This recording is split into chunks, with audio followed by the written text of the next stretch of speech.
چلے جائیں یا مولوی حضرت علی کے پاس چلے جائیں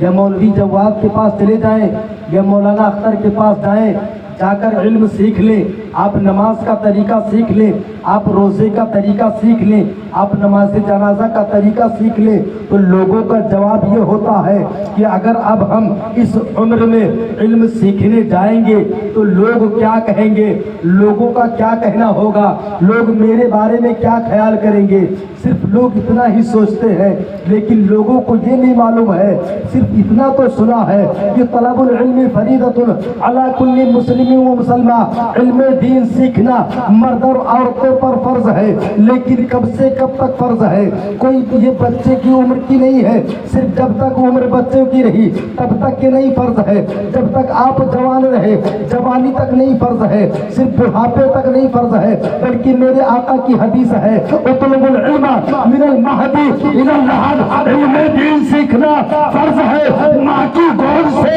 قبر کی گود تک۔ لوگ یہ سوچتے ہیں کہ اگر میں اس عمر میں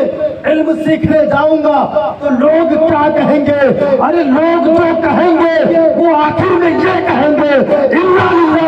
و انا الیہ راجعون، اس کے علاوہ کچھ نہیں کہیں گے۔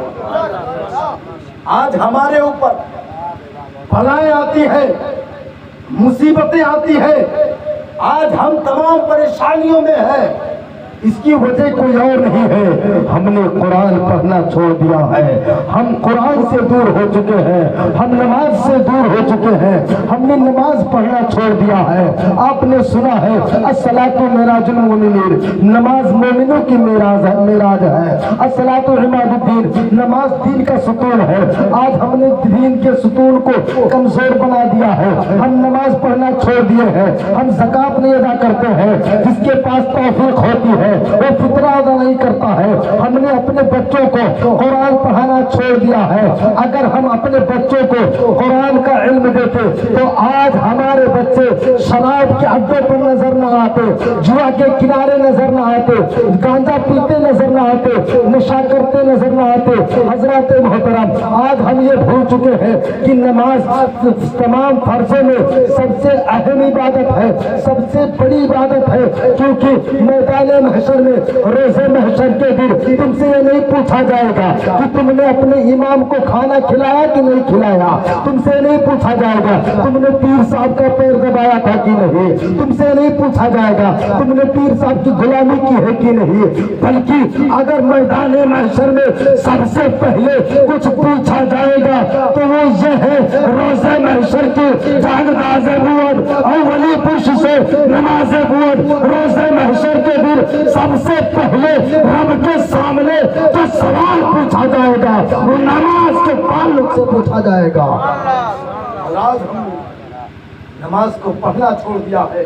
حضرات، ایک مرتبہ میرے آقا کی بارگاہ میں ایک صحابہ آتے ہیں اور عرض کرتے ہیں یا رسول اللہ میرے پاس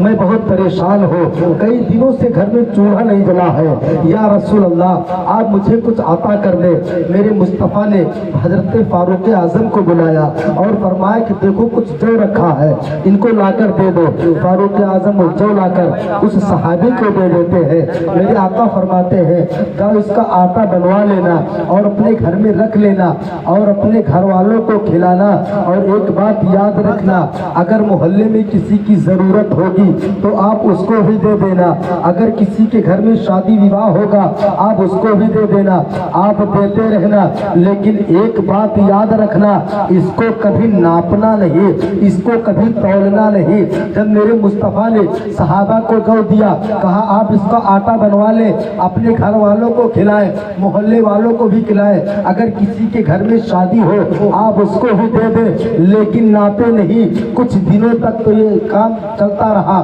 اس کے بعد جب وہ گھر کی عورتوں نے سوچا کہ آج ہم اس کو ناپ کر دیکھتے ہیں کہ تھوڑا سا آٹا تھا اتنے دنوں سے ہم لوگ کھاتے ہیں، پورا محلہ کھاتا ہے، ختم نہیں ہوتا ہے، آج ناپ کر دیکھتے ہیں۔ جب انہوں نے اس آٹے کو ناپا، جب تولا تو وہ کچھ دنوں کے بعد ختم ہو جاتا ہے، کچھ دنوں کے بعد جب جب وہ ختم ہو گیا تو اب میں کہنا یہ چاہتا ہوں کہ نبی کی اگر نبی کا دیا ہوا آٹا صحابی ناپ لے تو وہ ختم ہو جائے، اور اللہ کا دیا ہوا مصطفیٰ اگر کوئی نجدی وہابی ناپ لے تو وہ بھی ختم ہو جائے۔ اگر کوئی صحابی جب صحابی آٹے کو ناپتا ہے تو اس کا آٹا ختم ہو جاتا ہے۔ میرا یقین ہے کہ جب کوئی وہابی علم غیب مصطفیٰ کو ناپتا ہے اس کا ایمان ختم ہو جاتا ہے۔ آپ زور سے بولنا سیکھے، بہت دھیرے ہیں آپ۔ دیکھیے ابھی کچھ دنوں پہلے آپ نے دیکھا تھا، ایک سوشل میڈیا پر ایک ویڈیو وائرل ہوا تھا کرناٹک کا، جو حجاب پر بات چل رہی تھی، حجاب ہٹانے کی بات تھی، کالج میں لڑکیوں سے حجاب ہٹوانے کی بات چل رہی تھی کہ حجاب کو ہٹا دیا جائے، حجاب کو لگا کر کالج میں نہ آئے، لیکن تنے تنہا ایک لڑکی نے صرف حجاب کو منع نہ کرنے دیا، اس نے ہی حجاب کو قائم رکھا ہے۔ آپ نے بھی یہ بھی دیکھا ہے سوشل میڈیا پر کہ صرف ایک لڑکی نے اللہ اکبر کے نعرے کو لگا کر حجاب کو مکمل اپنی جگہ پر رہنے دیا۔ آج لوگ سوچتے ہیں کہ حجاب کا ذکر قرآن میں کہاں ہے، آج لوگ یہ تلاش کرتے ہیں کہ حجاب کا ذکر قرآن میں کہاں ہے۔ ارے تم نے قرآن کو پڑھا ہی نہیں ہے، قرآن پڑھ کے دیکھو۔